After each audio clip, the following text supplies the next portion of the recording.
Olá, seja bem-vinda, seja bem-vindo a mais um vídeo. É o terceiro de uma série de vídeos que tenho feito sobre a teoria estatística, sobre conceitos fundamentais de estatística frequentista. Venho abordando apenas estatística frequentista, por enquanto não estatística bayesiana, mas acho que já é um caminho muito útil, dado que boa parte da ciência psicológica é feita utilizando estatística frequentista como sua referência. Nos dois vídeos anteriores, se você não assistiu, eu recomendo fortemente que você assista.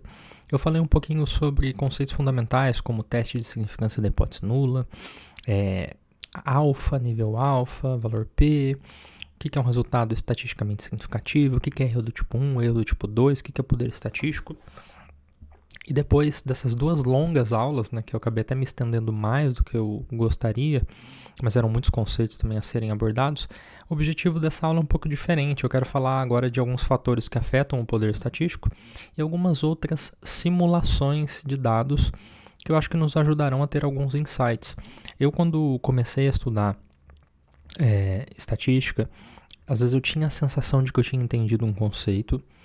Aí, de repente, eu ia ler um outro livro-texto, eu ia comentar com alguém a minha compreensão sobre o assunto e eu acabava percebendo que eu não tinha entendido corretamente, Eu estava com uma compreensão incorreta e acreditando que tinha compreendido corretamente, até porque alguns conceitos são muito complexos mesmo.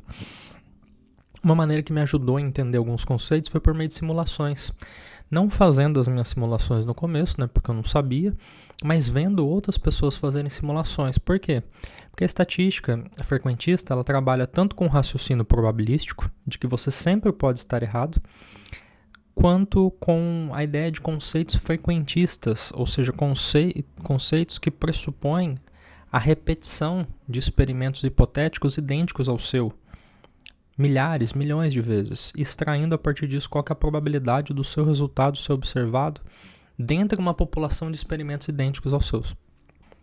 Eu tentei trazer aqui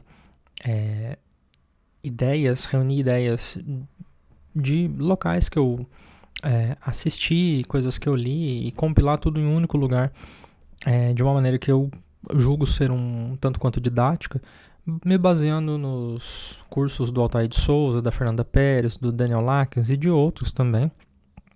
E daqui a pouco eu vou falar de cada um deles, de algumas simulações que eu espero, de fato, genuinamente, que sejam didáticas e que ajudem-nos a compreender alguns conceitos aqui. E eu vou utilizar um exemplo simples, que é a comparação dos scores de inteligência de homens e de mulheres. Via de regra, quando a gente conduz um estudo, a gente chega a uma conclusão de que se o resultado foi significativo ou não significativo, e a partir disso a gente tenta fazer uma inferência sobre a hipótese nula ser verdadeira ou falsa, ser verdadeira ou não verdadeira, em detrimento de uma hipótese nula que é verdadeira. Só que, em geral, a gente não sabe o que está acontecendo no mundo real. O exercício que eu quero fazer com vocês hoje aqui, a gente vai assumir uma onisciência nossa. Então, a gente sabe, pelo menos hoje, pelo menos por enquanto, nessa aula, qual que é o estado do mundo real. Se a hipótese nula é verdadeira ou se a hipótese nula é falsa. E o quão falsa ela é. Então, a gente vai fazer isso por meio de simulações. Eu não vou mostrar simulações detalhadas aqui, mas elas vão estar disponíveis. Então você pode olhar a descrição aí do vídeo do YouTube, tem o link para o meu canal, para a minha página no GitHub. E lá você pode acessar esse código que tem as minhas simulações. Caso você saiba Python, queira aprender Python, você pode tentar replicar as simulações ou adaptar e fazer suas próprias simulações para responder a perguntas que você possa fazer sobre como funciona a teoria estatística. Eu não vou mostrar simulações aqui, porque elas levam tempo para serem feitas, apesar de serem rápidas, eu estou fazendo 100 mil simulações para cada cenário que eu estou mostrando aqui. Mas eu quero que vocês façam o seguinte, eu vou propor uma simulação, eu vou fazer algumas questões, eu peço que você pause o vídeo e tente responder a essas questões. Se você não conseguir, não tem problema, mas ainda assim tenta pausar, tenta pensar um pouquinho, com base nos seus conhecimentos, aquilo que você entendeu sobre a teoria estatística, qual é a resposta para cada um desses cenários, porque eles vão dar alguns insights sobre, por exemplo, quais fatores que afetam o poder estatístico. Então, existem diferenças na inteligência entre homens e mulheres?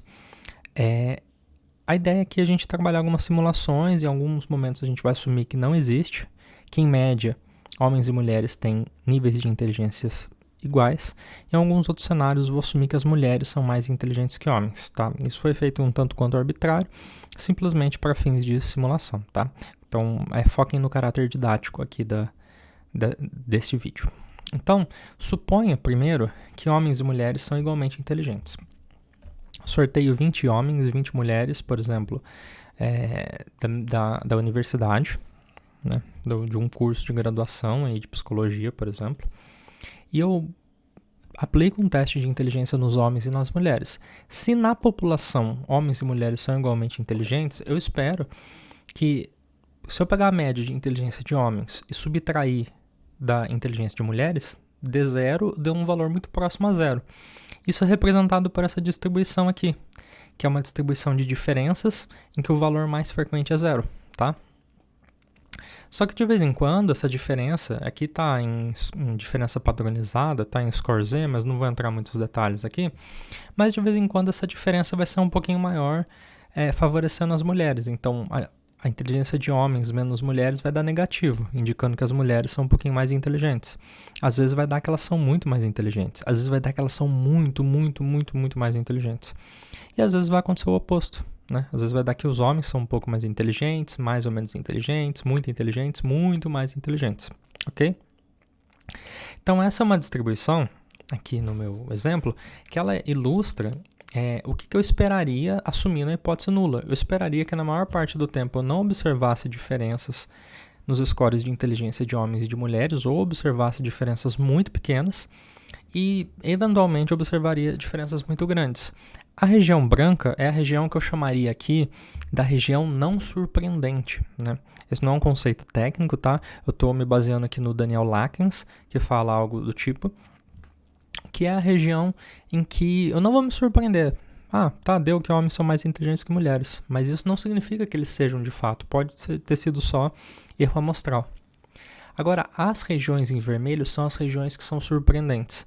Quando eu adoto um alfa, seriam as regiões que eu falaria que, cara, é muito improvável que dê uma diferença tão grande nos scores de inteligência de homens e mulheres. Se deu essa diferença tão grande no meu estudo, no meu único estudo, eu vou assumir que talvez isso seja porque a hipótese de que homens e mulheres têm inteligência igual, ela é falsa. Provavelmente existe uma diferença nos scores de inteligência de homens e mulheres. Tá? E aí isso eu vou chamar de valor P. O valor P é o valor da onde cai o meu resultado empírico aqui ao longo da distribuição.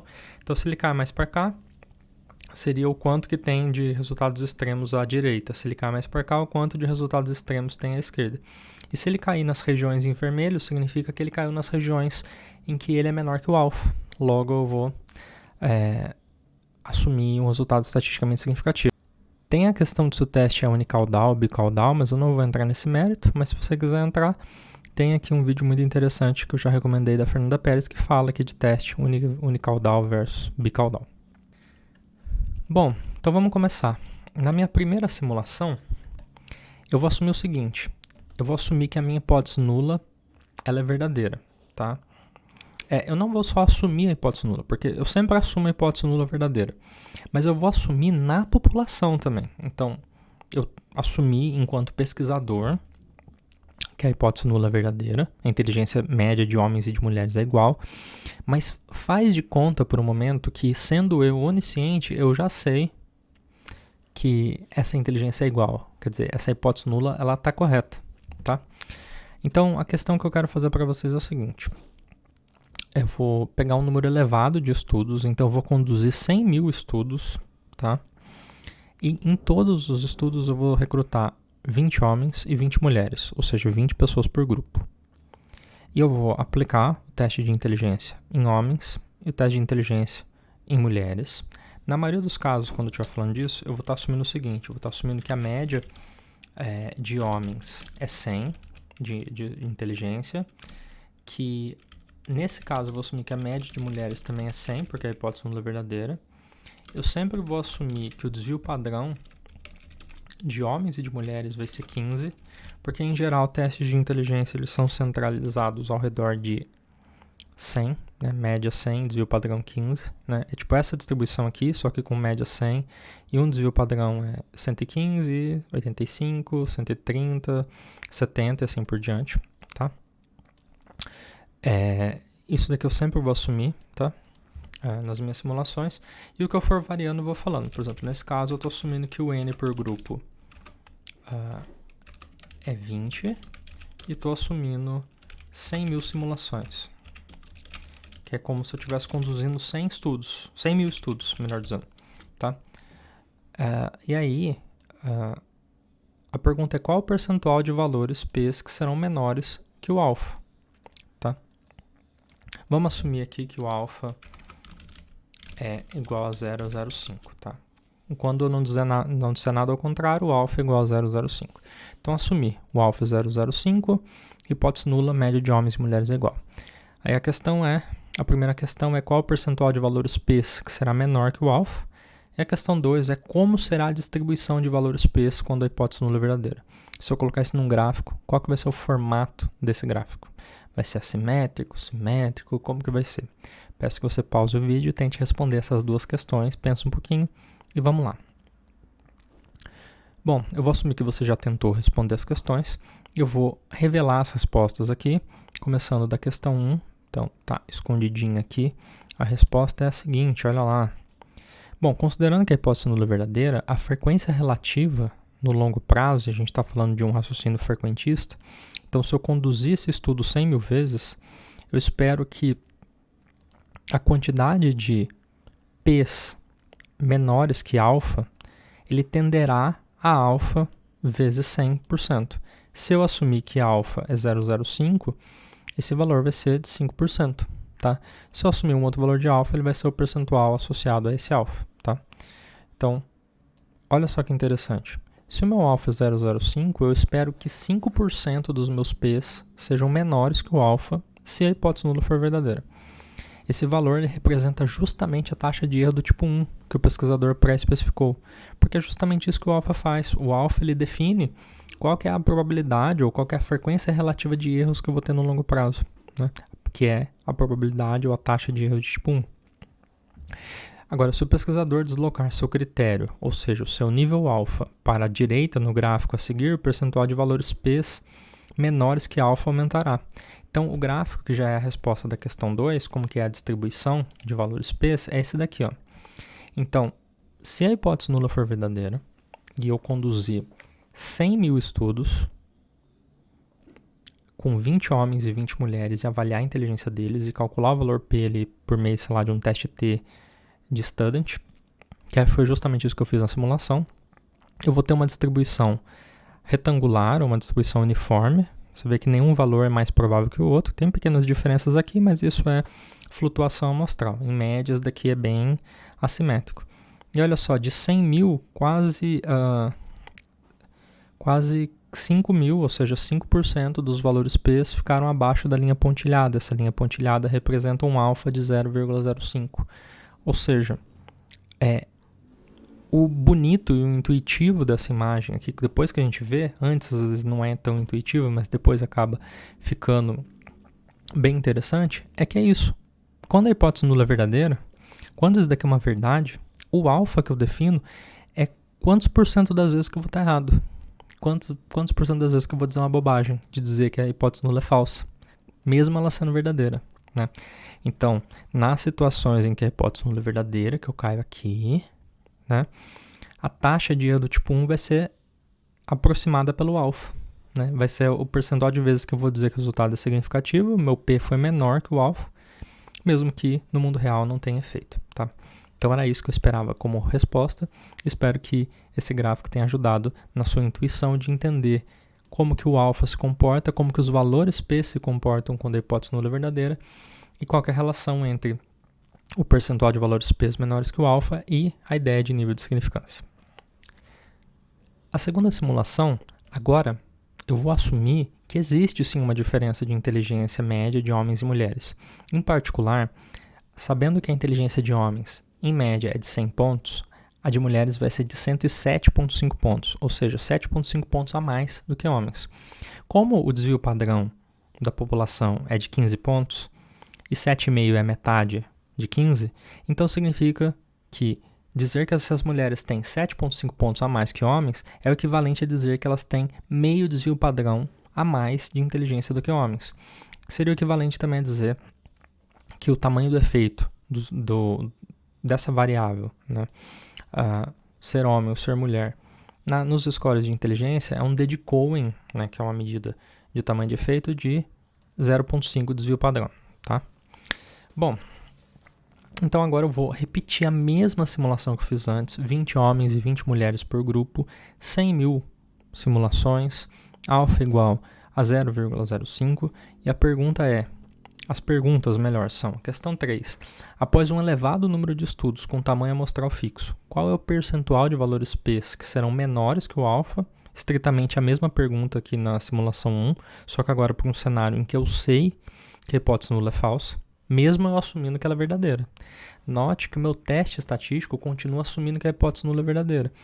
Eu sei que ela é falsa porque na simulação, só reforçando isso que isso é importante, na simulação eu sei que agora eu não estou trabalhando mais nessas colunas, eu estou trabalhando nessas. Na prática, quando você for fazer sua pesquisa, você está no limbo, você não sabe se você está aqui ou se você está aqui. Esse é o grande ponto. Na simulação que eu consigo brincar com isso. E agora, no nosso estado de onisciência, nós estamos aqui. Nós sabemos que a hipótese nula é verdadeira. Só que por um momento também a gente vai bancar as pessoas que não sabem disso e vamos assumir que a hipótese nula é falsa, mesmo sabendo que ela é verdadeira. Tá? Qual que é o percentual de valores P que serão menores que o alfa? E o que esse percentual representa em termos de distribuição e de teoria estatística. Espero que você responda isso, tente dar uma pausa aí e daqui a pouco eu dou a resposta. Bom, espero que você tenha tentado pausar o vídeo e responder. Se você não conseguiu responder, não tem problema. Vamos então tentar ter mais alguns insights aqui. Então deixa eu começar aqui abrindo meu texto que está escondidinho aqui. Então, bom, a questão 3 ela é difícil mesmo. Mas ela vai depender de um conceito que a gente trabalhou antes, que é o conceito de poder estatístico, que é a probabilidade de observar um resultado significativo quando a hipótese nula é falsa, ou, dito de outra forma, a probabilidade de detectar um efeito caso ele exista na população, né? Que é uma forma equivalente de dizer isso, né? Se a hipótese nula é falsa, de certa forma é porque uma hipótese alternativa em relação à hipótese nula verdadeira, logo é esse efeito que você está detectando, ok? Bom, a resposta parece que é depende, mas depende como? Bom, vou dar uma olhadinha na resposta da questão 4 e aí eu respondo a 3 com base na 4. A 4 ela está respondida nesse gráfico aqui. Então essa simulação é idêntica à anterior. Eu fiz a simulação com 20 homens e mulheres por grupo, apliquei o teste de inteligência, mas agora, em média, a inteligência das mulheres na população é 7,5 pontos maior do que a dos homens. E eu observei, agora não uma distribuição simétrica não, retangular. Eu observei uma distribuição assimétrica. Então tem muitos valores P aqui menores do que 0,05, indicado pela linha pontilhada aqui. E na medida em que eles vão ficando maiores do que 0,05, que seria o meu alfa, esses valores vão decrescendo. Então ela é positivamente assimétrica. Agora, qual que é o percentual de valores que caem aqui? A gente pode ver aqui que é próximo a 33.000, né? E eu fiz 100.000 simulações. 33.000 de 100.000 é aproximadamente 33%, ok? Então, a quantidade de valores P menores do que 0,05, ele vai tender ao poder estatístico. E o insight dessa figura é que o poder estatístico não é a probabilidade de detectar um efeito caso ele exista, ou a probabilidade de rejeitar a hipótese nula quando ela é falsa. Então, se eu tenho muito poder estatístico, significa que quando a hipótese nula é falsa, eu tenho muitos valores caindo aqui abaixo de 0,05.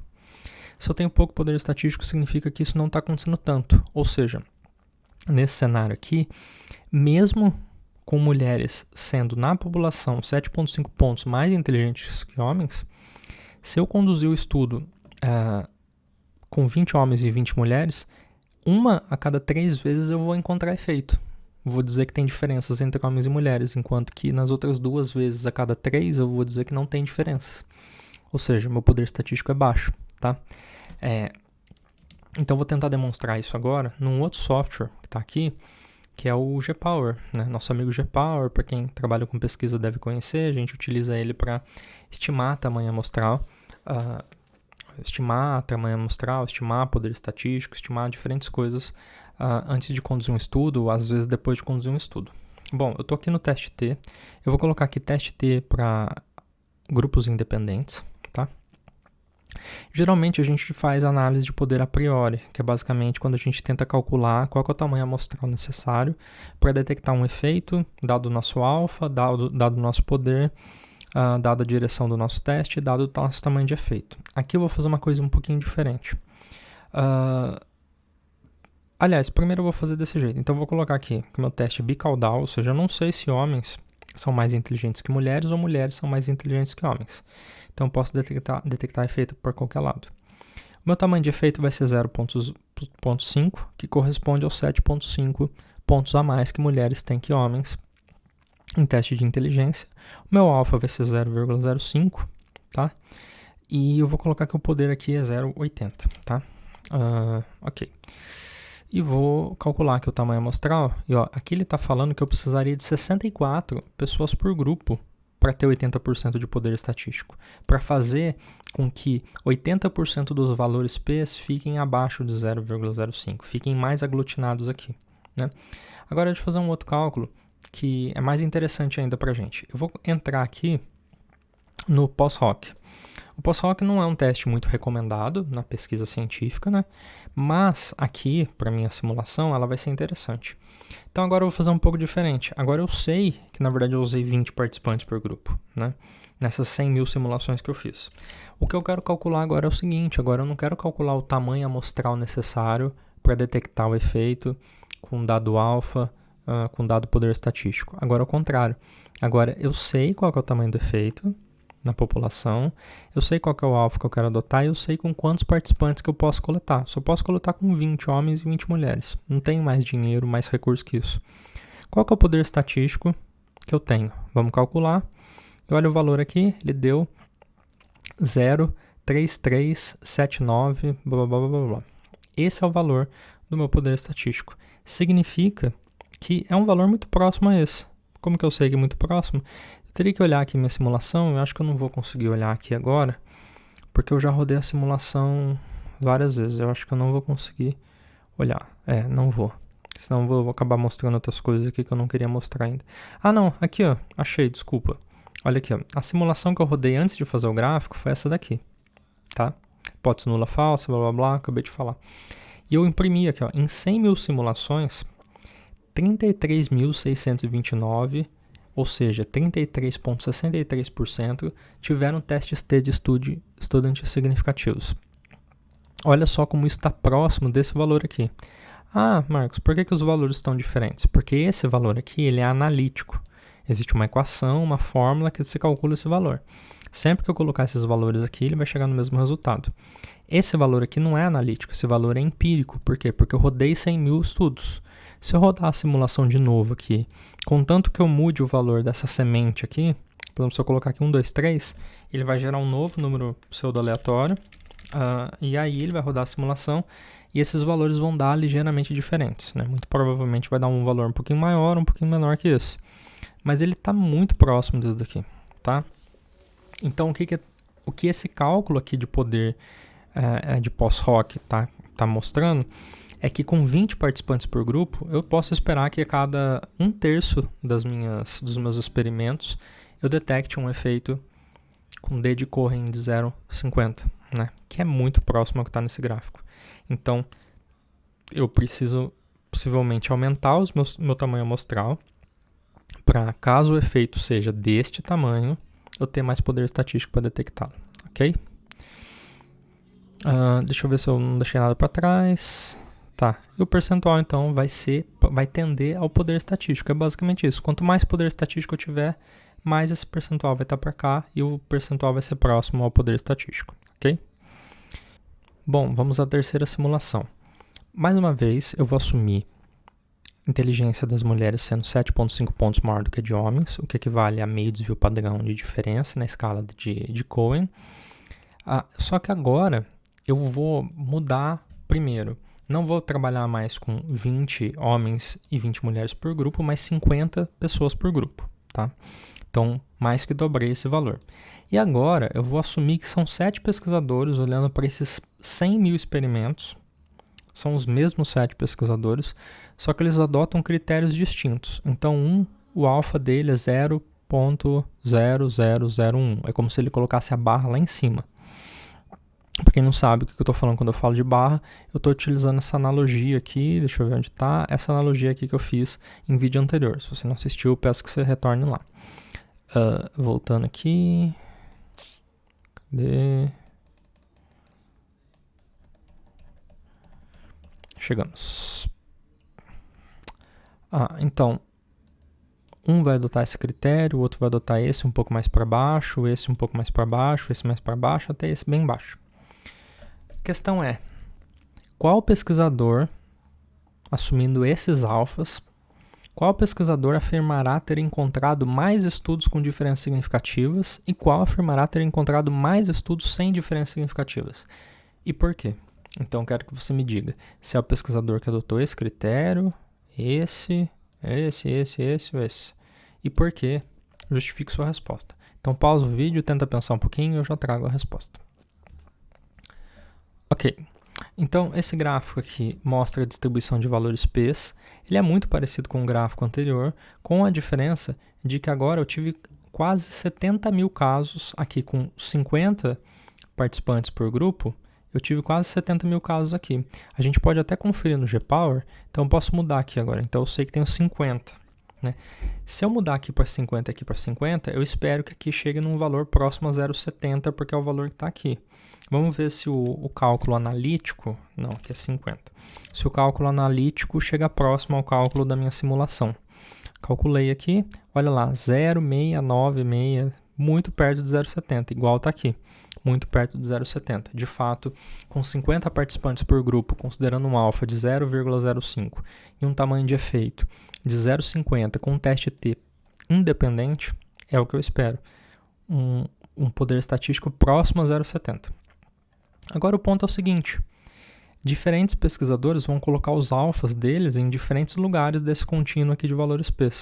Ou seja, um pesquisador vai fatiar, vai colocar um corte aqui, vai colocar o que está à esquerda como estatisticamente significativo, o que está à direita como não significativo, o outro pode cortar aqui, o outro pode cortar aqui, e a depender de onde ele corta, um cara que corta o critério aqui dele 0,20, vai ter mais valores à esquerda e menos valores à direita, do que um cara que corta aqui em 0,05, vai ter menos valores à esquerda comparado com o cara anterior e mais valores à direita comparado com o cara anterior, tá?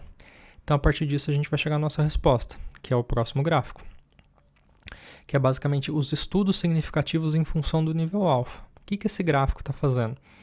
Ele está considerando os vários pesquisadores, o que adotou 0,0001, o que adotou 0,001, o que adotou 0,01, o que adotou 0,05, o que adotou 0,10 e o que adotou 0,20. São os nossos 7 pesquisadores, né? 2, 4, 6. Aqui tem 6 só. Então, é isso mesmo? 6 ou 7? Agora eu não lembro. 2, 4, 6. Cadê? 1, 2, 3, 4, 5, 6. 2, 4, são 6, né? Então, apaga o que eu falei antes, tá? Não são 7, são 6 diferentes critérios, tá? Não tem problema.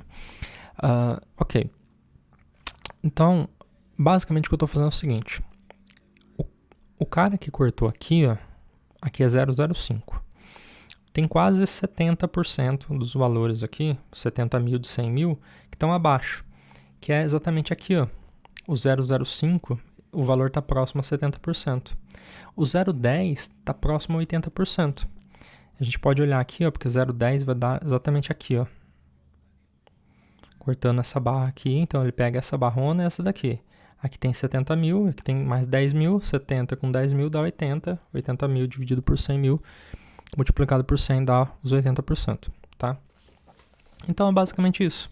Dependendo de onde eu corto aqui a distribuição, eu vou ter mais ou menos resultados significativos. O cara que adotou o alfa de 0,20 foi o que teve mais resultados significativos, ou seja, ele colocou a barra lá para baixo, tá? Significa que ele aceita pouca evidência como evidência surpreendente, como suficiente para rejeitar a hipótese nula, logo ele rejeitou mais vezes. O cara que colocou que o valor 0,0001 é um cara que fala, não, eu só aceito muita evidência como surpreendente. Pouca coisa não me surpreende, não. Eu continuo acreditando na hipótese nula, mesmo que o parapsicólogo, a pessoa que diz que tem poderes parapsicológicos, adivinhe algumas coisas sobre a pessoa que está do outro lado da porta. Ela tem que adivinhar muita coisa para me convencer de que a parapsicologia tem alguma influência sobre o nosso comportamento, ok? Então é basicamente isso. A gente pode avaliar isso da seguinte forma. Vamos ver se eu consigo fazer isso aqui. Deixa eu ver. Tamanho de efeito, poder. Eu acho que é esse daqui. Então agora eu vou fazer um pouco diferente. Bom, se eu colocar com um poder estatístico de 0,80, então o poder aqui é 0,80, tamanho de efeito é 0,05 e o tamanho dos grupos eu especifiquei 50 aqui, certo? 50 por grupo. Ele vai me falar qual que é o alfa, qual que é o critério alfa que eu tenho que adotar para... é isso mesmo? O critério alfa que ele vai dar?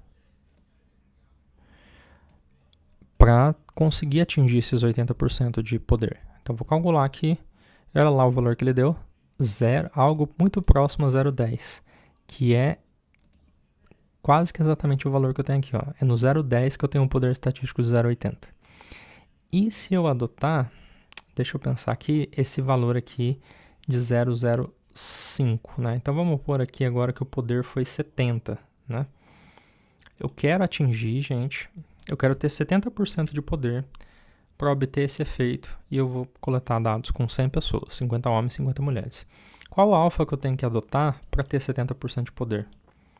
Olha lá, é algo muito próximo a 0,05, que é o valor que a gente tem aqui. Ok? Agora, se eu aceitar só muito mais poder, então vamos pôr aqui algo próximo a 0,90.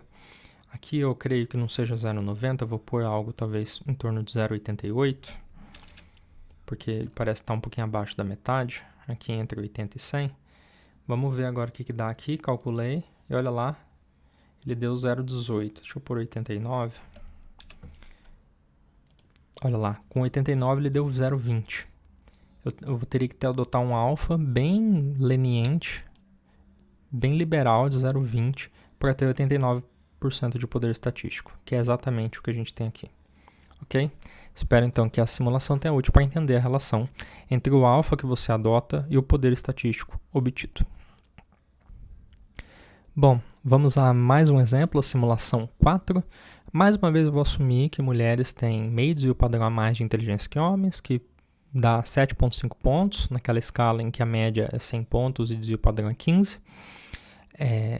Só que agora eu vou fazer algumas mudanças. O que eu vou fazer diferente agora? Agora eu vou simular vários cenários. O primeiro cenário, eu vou simular 100 mil estudos em que eu recrutei 8 homens, 8 mulheres, apliquei os testes de inteligência neles e rodei um teste T. Depois eu vou fazer a mesma coisa, tudo de novo, com 100 mil estudos, cada estudo com 16 homens e 16 mulheres. E eu vou fazer isso até chegar no 96. Eu vou de 8 a 96 em incrementos de 8 participantes por grupo. Vou de 8 em 8, portanto. Ou seja, o que está variando aqui a cada conjunto de 100 mil simulações é o meu tamanho amostral. 8, 16, 24, 32, 40 até 96. Então, vamos às questões. A primeira delas, né, questão 6, é a seguinte. A quantidade, né, o percentual de valores P que serão menores que o alfa, esse percentual ele variará em função do tamanho dos grupos? Quer dizer, eu vou ter uma quantidade de valores P que são menores que o alfa quando eu tiver 8 homens e mulheres em cada grupo. Né? 8 homens num grupo e 8 mulheres em outro grupo, melhor dizendo. Eu vou ter um outro percentual quando for 16, quando for 32. Esses percentuais, eles vão variar para cada uma das simulações? Sim, não e por quê? E a outra questão, a questão 7, é mantido o tamanho de efeito constante, ou seja, mulheres são meio desvio padrão mais inteligentes que homens, qual é o significado da relação entre percentual de estudos significativos e tamanho amostral? Eu quero que você dê uma interpretação maior, então na verdade é um complemento da questão 6. Pause o vídeo e já dou a resposta. Bom, então vamos lá. Essa simulação aqui me levou a gerar vários gráficos. O gráfico para 100 mil experimentos com 8 participantes por grupo, depois com 16, com 24, 32, 40, até eu chegar aqui nos 96. Note o seguinte, quando eu tenho apenas 8 casos, eu tenho uma distribuição já assimétrica, a maioria dos valores P são menores do que o meu alfa de 0,05, só que na medida que o tamanho amostral vai aumentando, é como se eu fosse apertando mais esse daqui para ele cair mais para esse lado aqui, tá? Note que a escala aqui não dá para ver muito bem, porque o gráfico está bem pequenininho, mas ó, aqui ele chega em 16 mil, aqui ele já chega em 25, aqui ele já chega em 40, aqui ele já chega em 50 mil, e cada vez mais os dados eles estão se aglutinando do lado esquerdo, ou seja, para os valores P menores do que 0,05, o que sugere que mais resultados significativos são observados quando o N é maior, tá? Então eu praticamente já dei a resposta aqui, mas eu vou te dar mais uma chance. Dá uma pausa aqui, dá uma olhadinha nos gráficos, olha lá no GitHub também os gráficos que estão lá, e dica para você responder as questões anteriores. Olhe para os gráficos acima antes de verificar a resposta na página a seguir. As questões são essas daqui. Bom, então vamos às respostas, né? Olha lá, vamos para o gráfico na página seguinte. O que eu estou fazendo aqui agora, eu vou pegar o percentual de valores P, aqueles que foram menores que o alfa, para N igual a 8. Vou pegar esse mesmo valor para N igual a 16, esse mesmo valor para N igual a 24. Vou pegar um por painel aqui e vou plotar nesse gráfico de baixo. E esse gráfico ele faz o seguinte, eu tenho aqui o N por grupo, que variou de 8 a 96, tá aqui, tá? E eu tenho a quantidade de estudos significativos. Note que na medida em que o tamanho amostral aumenta, o poder estatístico aumenta. O poder estatístico aqui indexado pela quantidade de estudos significativos. Quase que um poder estatístico empírico, vamos dizer assim. Note também que de 8 para 16 eu tenho um ganho grande, né? A minha curva aqui ela aumenta bastante. Aqui ela aumenta, mas ela vai aumentando cada vez menos. Note que aqui ó, vai chegando um ponto que ela vai tendendo uma assíntota, né? Então ela vai desacelerando, né? Ela aumenta muito no começo e cada vez vai aumentando menos. Bom, vamos ver o valor crítico aqui. Ó, então eu fiz aqui 8, 16, 24, 32, 40, 48, 56, 64 esse valor aqui. Ó. Esse valor aqui representa 64 e é justamente o valor que supostamente tem 80% de poder estatístico. Vamos verificar isso daqui no GPower, de novo lá para o post-hoc. Então, o tamanho do efeito que eu espero encontrar é de meio desvio padrão, 7,5 pontos a mais para mulheres em relação a homens na escala de inteligência. O alfa que eu vou adotar é 0,05, só que agora eu vou coletar 64 participantes por grupo. Se eu conduzir esse experimento infinitas vezes, qual o percentual, qual a proporção deles que eu posso esperar obter um resultado estatisticamente significativo? 0,80, 14, 5, 9, meio, ou seja, um pouquinho a mais que 80%, né? Multiplicando isso por 100 dá 80%, que é exatamente esse valor aqui. Então olha como que está bonitinho o nosso gráfico e como que ele condiz com o que a gente está vendo, né? Tanto aqui na simulação, no Python, nessas simulações que estão aqui, quanto no GPower que faz isso analiticamente para a gente, né?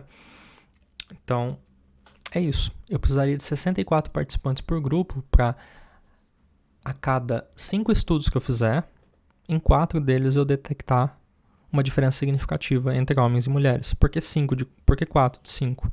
Porque 80 de 100, se eu simplificar 80 de 100, dá 8 por 10, divido por 2, dá 4 por 5, tá? Então é isso que eu estou querendo dizer. Então aqui seria o poder estatístico aceitável. Se a gente seguir esse critério que a literatura adota, de que o poder estatístico mínimo aceitável é 80, todos os tamanhos amostrais menores aqui que 64 são inaceitáveis. E a gente aceitaria apenas valores aqui de 64 para cima. Lembrando que a gente não deveria, né, aceitar de maneira acrítica esse valor de 80%. Na verdade, seria melhor até mais que isso, né? Mas veja que na medida em que vai aumentando os valores aqui, pode chegar um ponto que, dependendo do seu tamanho do efeito, se ele for menor que 0,05, ou melhor, menor do que 0,5, né? O meio desvio padrão, esse valor aqui, ó, pode começar a ficar proibitivo aumentar muito o tamanho amostral, porque esse valor aqui precisa depois ficar muito maior, porque isso é por grupo, né? Então 64, que na verdade são 128 participantes, né? O total são 128, né? 64 de um grupo, 64 do outro grupo. E às vezes a gente não tem condições financeiras ou de tempo para aumentar esse tamanho amostral, ok? Bom, por fim chegamos à nossa última simulação, simulação 5, e as nossas duas últimas questões. Bom, agora é o seguinte, o que eu vou mudar agora aqui? Agora, eu vou fixar o tamanho grupal, então vão ser 20 homens em um grupo, 20 mulheres em outro grupo. O alfa vai ser fixo também, 0,05 vai ser meu nível de significância. O que eu vou variar agora?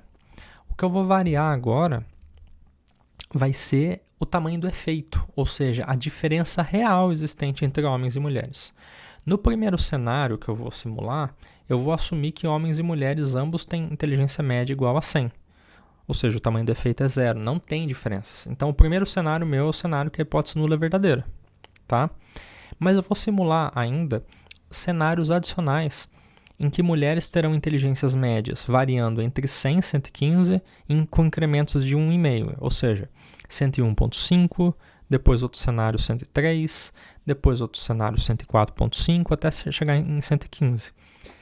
Se a população tem um desvio padrão de 15, cada 1,5 a mais que mulher tenha de inteligência em relação ao homem, na escala de desvio padrão de Cohen, né, o D de Cohen, isso vai ser 0,1, 0,2, 0,3 até 1, que 1 significa um desvio padrão, ok?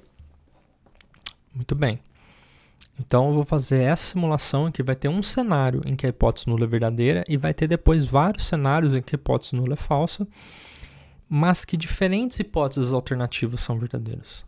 A hipótese alternativa de que o efeito é muito pequeno, médio, mais ou menos, grande, muito grande, tá? Então, é isso que eu vou simular.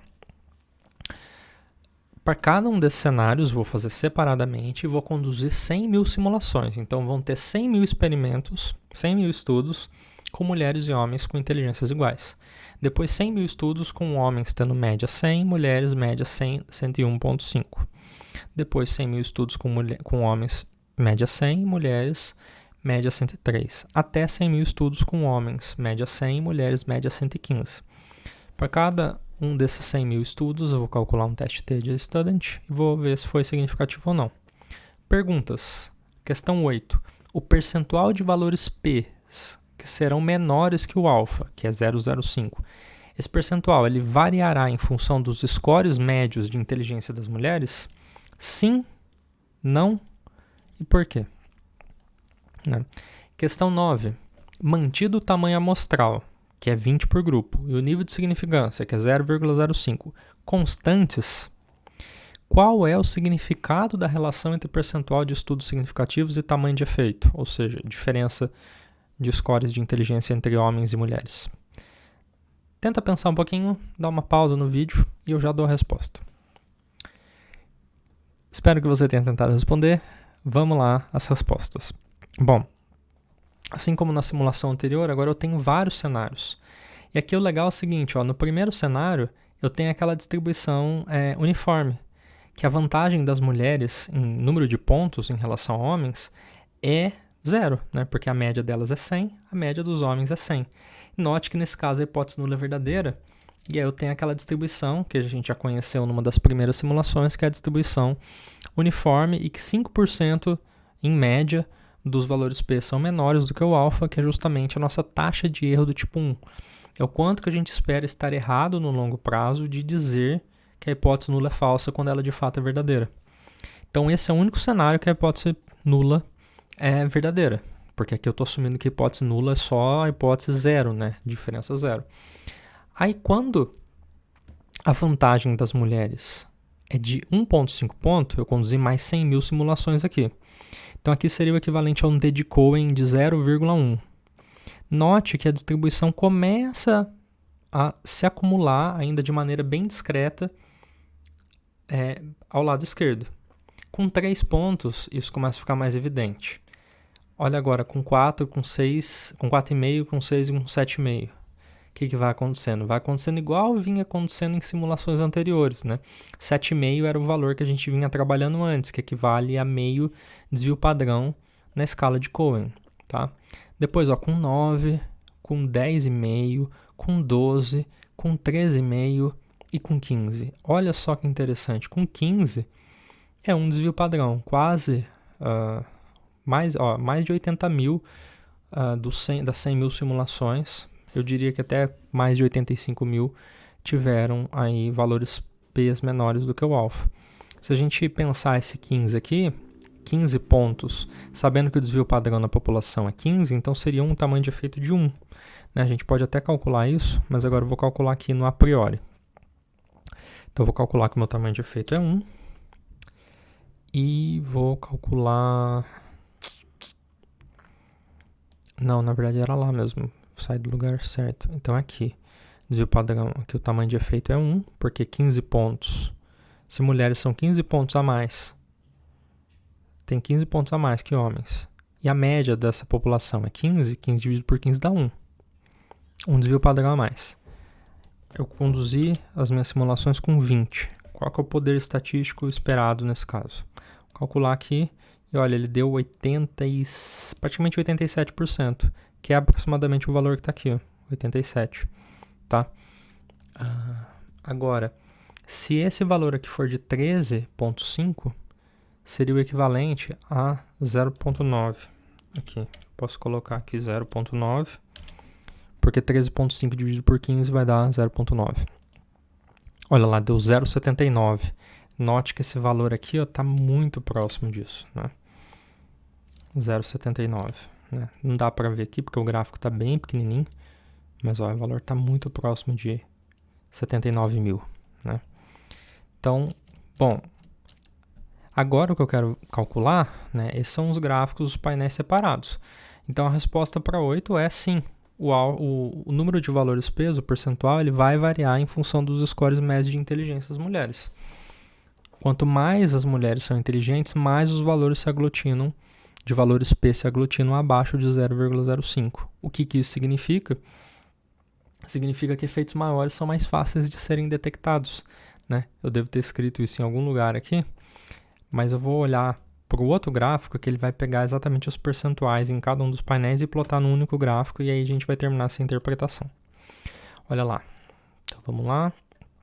Esses dois gráficos eles são idênticos, tá? A única diferença é que no painel da esquerda eu coloquei o eixo X com a inteligência média das mulheres, que vai de 100 a 115, aumentando de 1,5 em 1,5. E aqui à direita eu coloquei em unidades de tamanho de efeito, que é o D de Cohen, que é geralmente o que a gente usa aqui no G-Power. Tá? Então é o mesmo gráfico, a única coisa que muda é o que está no eixo X. Tá? Então eu vou focar nesse daqui. Olha só, quando a diferença de mulheres é de 15 pontos em relação a homens, porque a média de homens foi fixada em 100, eu tenho muitos resultados estatisticamente significativos. Quando a diferença não existe, eu tenho em torno ali de 5%, que é a minha taxa de erro do tipo 1. É o percentual de vezes que eu digo que existe um efeito quando não existe, né? Eu rejeito a hipótese nula que ela é verdadeira. Quando essa diferença está em torno, deixa eu pensar aqui, 106. 106 equivale, aqui na nossa escala, a 0,4. Vamos colocar aqui 0,4 para ver o que acontece. 0,4, ele vai dizer que o poder estatístico é de 23%. 0,4. E note que, de fato, ele está só um pouquinho acima do 20% aqui. Tenho baixíssimo poder estatístico para detectar um efeito pouco menor que meio desvio padrão, né? 0,4 de um desvio padrão, apenas com 20 participantes por grupo. Tá? Então, a interpretação é essa. Eu vou mostrar aqui, que eu acho que convém dar uma lida nessa parte, porque é bem legal. Bom, sim, tem uma relação entre tamanho de efeito ou diferença de médias de homens e mulheres, e é basicamente o seguinte: um teste estatístico ele tem maior sensibilidade para detectar um efeito maior do que para detectar um efeito menor, assumindo-se alfa e tamanho amostral constantes. E para a questão 9, a interpretação desse gráfico é a seguinte: mantidos os outros fatores constantes, na medida em que o tamanho de efeito aumenta, torna-se mais fácil detectá-lo, isto é, o poder estatístico para detectá-lo é maior com um N fixo do que para detectar outro tamanho de efeito menor. Ok? Então, com isso, a gente está prestes a encerrar. E eu não mostrei todos os cenários possíveis, eu mostrei 5 simulações, mas eu mostrei, por exemplo, aqui, que quanto maior o tamanho de efeito, maior é o poder estatístico, né, representado aqui pela quantidade de estudos significativos, porque é aquela ideia da analogia do telescópio que eu fiz. Né? Para você observar um corpo celeste maior, você não precisa de um telescópio tão potente. Né? Agora, para você observar um telescópio menor, você precisa de um telescópio mais potente. Se ele tem a mesma potência, você pode perder, você pode deixar de detectar esse corpo celeste menor, já que esse telescópio não é tão potente. Captura mais ou menos de forma análoga essa relação entre tamanho de efeito. Quanto maior o tamanho de efeito, maior poder estatístico. Então, tamanho de efeito é uma variável que afeta o poder estatístico. Uma outra variável que afeta o poder estatístico é o tamanho grupal. Quanto maior o N, mantidos os outros fatores constantes, quanto maior o tamanho da amostra, maior poder estatístico, porque aqui eu fixei o tamanho do efeito, né? E com N's maiores, o poder estatístico foi maior.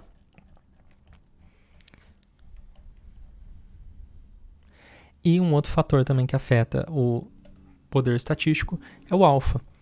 Mantidos os outros fatores constantes, quanto maior o meu alfa, ou seja, quanto mais liberal eu sou no meu critério ali de rejeição da hipótese nula, quanto mais leniente eu sou ali em achar os resultados surpreendentes sob a hipótese nula verdadeira, maior meu poder estatístico, ok? E eu acho que isso nos ajuda a responder nossas 3 questões que eram a base dessa simulação, né, as principais pelo menos, que era justamente o que está aqui, fatores que afetam o poder estatístico e outras simulações. As outras simulações são aquelas em que eu falo como é a distribuição de valores P quando a hipótese nula é verdadeira, que é uma distribuição uniforme, e como é a distribuição de valores P quando a hipótese nula é falsa. Né? Em particular, a quantidade de valores P menores que o alfa tenderá ao percentual associado a esse valor, esse nível alfa. Okay? Chegamos ao fim, então, gente, dessa série de 3 vídeos. Eu espero que o material tenha sido útil. Espero que não tenha sido muito prolixo. O tema é difícil mesmo, mas eu tentei dar o máximo aqui, fazer o possível para tornar didático. Se você tem dificuldades com gráficos, eu recomendo que você estude um pouco mais, porque é inevitável, se você está na psicologia, na pesquisa quantitativa, a compreensão, a leitura de gráfico é algo fundamental para que você consiga viver bem dentro dessa área. E aqui eu deixo algumas referências clássicas que eu acho que podem ser úteis para complementar e para explicar de maneira muito melhor, inclusive, tudo o que eu falei. Recomendo cada uma delas, tá? E recomendo os materiais, mais uma vez, canal Fernanda Pérez, em particular esses vídeos, recomendo o canal como um todo, mas para relacionar o conteúdo que eu falei hoje, eu recomendo esses 3 vídeos. Recomendo o curso do Daniel Lakens, Improving Your Statistical Inferences, mas também recomendo o outro curso dele no Coursera, Improving Your Statistical Questions, e também recomendo o material do Altair de Souza no canal Cientística e Podcast Naruhodô. Espero que o material seja útil. Acesse o conteúdo que está disponível por meio de link na descrição do vídeo para o meu GitHub, que tem esse resumo aqui, com várias informações que eu não detalhei, mas que estão aqui disponíveis, que eu coloquei em verdinho agora, que você pode ler, revisar, acompanhar juntamente com o vídeo. E boa sorte nos seus estudos, tudo de bom. Muito obrigado e até um próximo vídeo.